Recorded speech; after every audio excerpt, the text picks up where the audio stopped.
So we are here with oil pump drive. Oil pump drive. You see the key weight, like a cutout, goes on the crankshaft.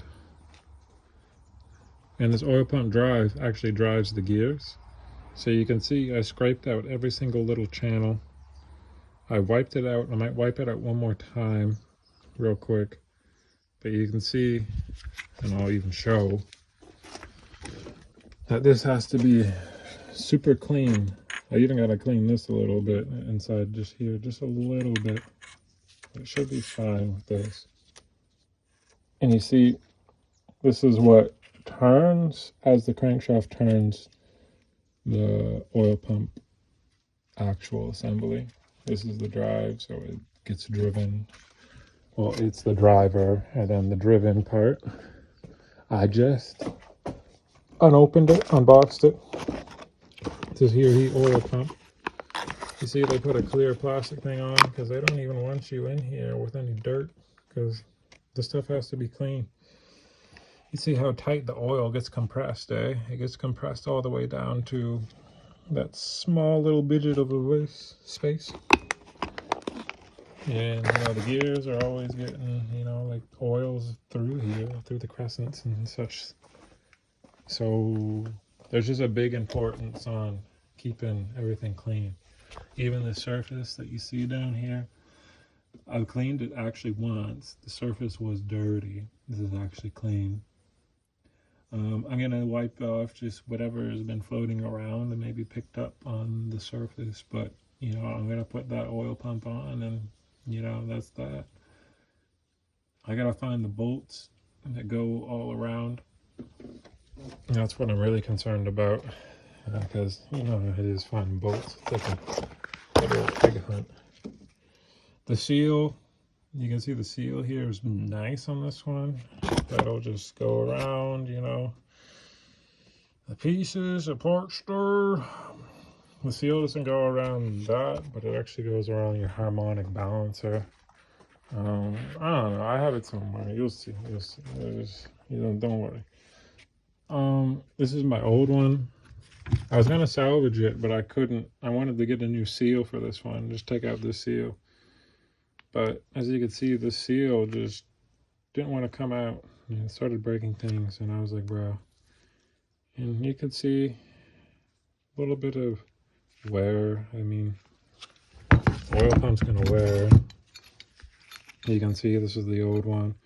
These actually was rusted, and I actually had to clean them. I actually sanded these all off. I got rid of all the rust marks, more or less. I actually treated them with oil, but I did a lot of work just to buy a new thing, so I kind of got a little mad over that oil pump business, as one would be, but I got a brand new one, so what I'm gonna do is exactly what I said, and I'll see you on the other end there. Hello, YouTube. This is day 2 of building 1993 22RE Toyota pickup. Today, I'm kind of just resuming where I left off the other day.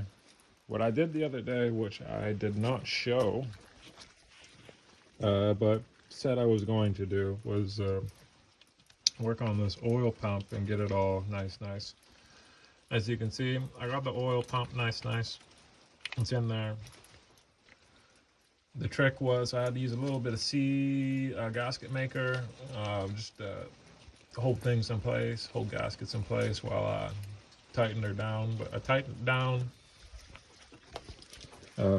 If we go to the book here, I was looking at the book just before I started recording, and I did see a mention that you needed to put, I think it was sealer on this bolt on the oil pump, which I did not do.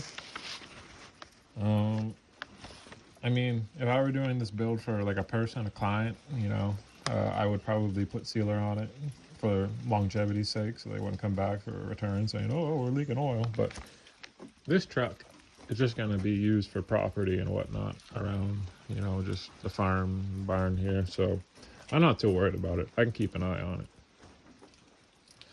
But I got the oil pump done, and really all I'm doing right now is this water pump. As you can see, I got the water pump gasket there. I cleaned the surface already where the water pump sits there. And if we walk over here, see my transmission. I gotta put that in someday. Probably today, but so I don't get too sidetracked. Here it is. Water pump. You see, getting a little bit of rust here and there, but I think we'll be fine. I'm gonna put this one in. I'm not gonna show you doing all the bolts and everything because you see all these bolts here. This water pump has quite a lot. Make sure it sits flat, but the thing is, I have all my bolts in little baggies of plastic. I'll show you. Just let me rest this at least on the bolt holes. Make this walk not for nothing. Oh, look at that. Perfect. Ooh, look at that. But let me come back over here. All of my bolts are in these baggies here, so I don't even know what to say.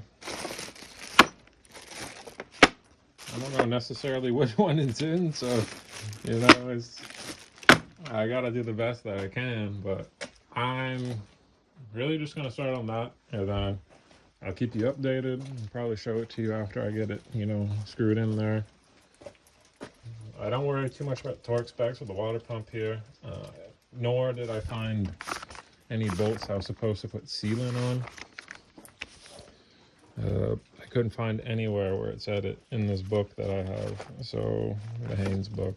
So I'm not gonna worry too much about sealant on these water pump, but I'm gonna at least tighten it down, you know, in an even fashion. And let me do that. I will see you in a few. Hello, I'm back here again. And yeah, water pump done. Found the bolts. They were nowhere. They weren't any of the baggies that I had there. I actually had to go on a hunt all of it itself, and I found them. So I'm glad. As you can see, nice in there. Tighten them all nicely in order and sequence. So we're good. Typically, what I would want to do now is just start putting together all the belt-driven assemblies and getting ready to torque that down, getting everything in order, get my power steering back in front. But, and a big but, I think I am going to hold off on that. Reasons being, I have this transmission and I have a clutch kit already for it.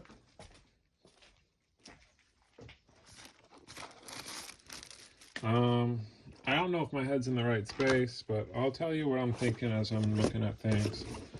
I got my clutch kit, you know, I got everything I need. I got the pressure plate, I got my throwout bearing, I got the little end pinion one for, you know, inside the flywheel, and I really have everything I need as far as that.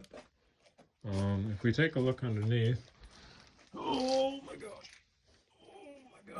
you can see my flywheel. My flywheel, as you can sort of see, the circular thing there, but it's like rusty to all hell. So I don't even know. I mean, I took a look at it as soon as I pulled the clutch out the first time, and it was good. It's definitely not warped or out of thickness, so it's good. It's just built up rust, so we'll say whatever. But I guess I'll take you through the whole process of just doing that, putting this transmission in. I'm only one guy, and this transmission, it's a solid 200 plus pounds. As you can see in here, there's a lot of clutch material. Ew. It doesn't feel nice either. It's just like, it feels like mud. Yeah. So not good. Let's not go there. But I want to clean this shaft off. I want to get all this rust off without actually sanding it down. So maybe wire brush. And this is where your clutch fork goes on. This needs actually to be clean, so I will sand this.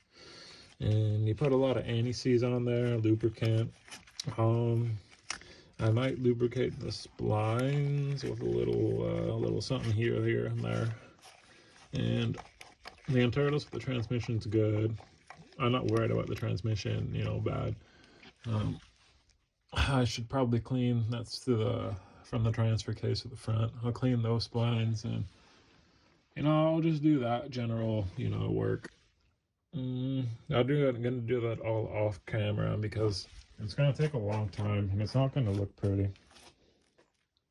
I'll probably actually hoist this